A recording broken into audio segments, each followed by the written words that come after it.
In this video, we see the auditor auditing one assembly station for automotive door panels. The audit focused on verification that the control and the control plans are implemented, including verification of error-proofing devices and alternative process control. This relates to IATF 16949, Clause 9.1.1.1, Monitoring and Measurement of Manufacturing Processes, 10.2.4, Error-proofing, and 8.5.6.1.1, Temporary Change of Process Controls. The competencies defined in the Process Approach section of the IATF Auditor Guide in Section 5 are applicable, in particular the competency of prioritization, focusing on processes that can have a direct impact on the customer. Observe this video to see if the auditor undertakes an effective audit. So we saw the planning. Now I'm going to focus on this station. I believe it's station number 3. Yeah. So can you give me an overview of what is checked at this stage in the process? Yes. This equipment check all components that we assemble for check if the part is okay or not okay with all components. Yeah.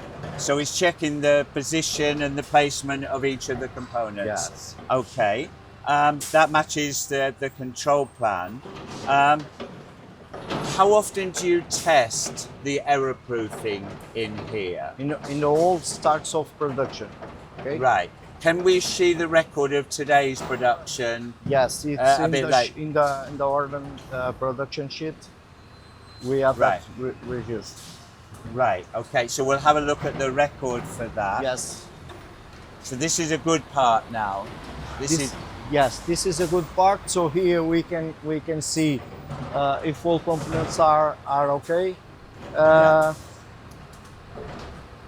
Nanda, podes trocar ali, se faz favor. Yeah. And then what happens at this next station then? And then in the next station we check if the aspect of the part is all okay. Okay. If we don't have any. So that's the final check. Yes, this is the final check.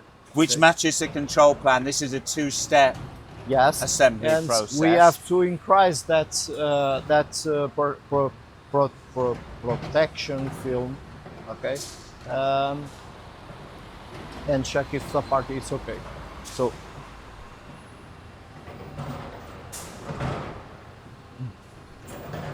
let's just watch this test then. So what does that signify then? We see now there's a red light on that component. It's missing a component. So what will the operator now do with that part? They understand because they check.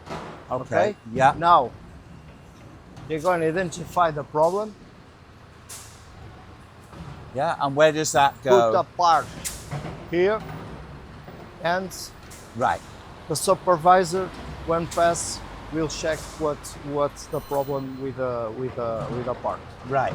I see in the control plan you have an alternative process control if this machine breaks. Yes. Could you explain that to me? Yes. In the start, if that problem persists and we cannot solve the problem or fix the equipment, we are doing that alternative process.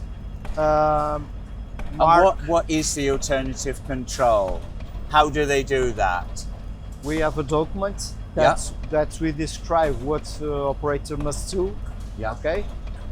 For that example, we have to mark with a pen the equipment, the components to confirm that equipment of the component is there. Okay, so we'll check that alternative control instruction in a minute then. I can see it in the control plan, but I need to see the work instruction that's referenced. Because we inform all operators and they assign that they have the knowns about the problem. Yeah, so I want to follow up on the training and the competency of the operator in a minute. Okay, thank you. Let's move on. In this video, we see the auditor auditing one assembly station for automotive door panels. The auditor, although asking some good questions, is asking the area supervisor rather than the operator. Wherever possible, auditors should talk to people actually performing the work. However, this takes some advanced planning to ensure it is safe for the process to continue to run while the operator answers any questions and any defined inspections can be completed. The auditor is making good use of the control plan and asks to see records to validate that error-proofing jig is working effectively. He notes this for further follow-up to verify the evidence of the daily checks. While observing the process, the red light on the station comes on, signifying that the jig has identified a missing component. The operator removes the part, identifies it, and places it in a non-conforming area for further investigation. This relates to IATF requirement 8.7.1.3, control of suspect product.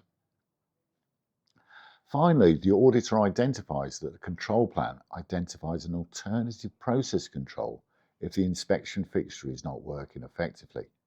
It seems that the auditee did not answer the question and seemed to be explaining the action taken if a non-conforming part is identified, not alternative process control.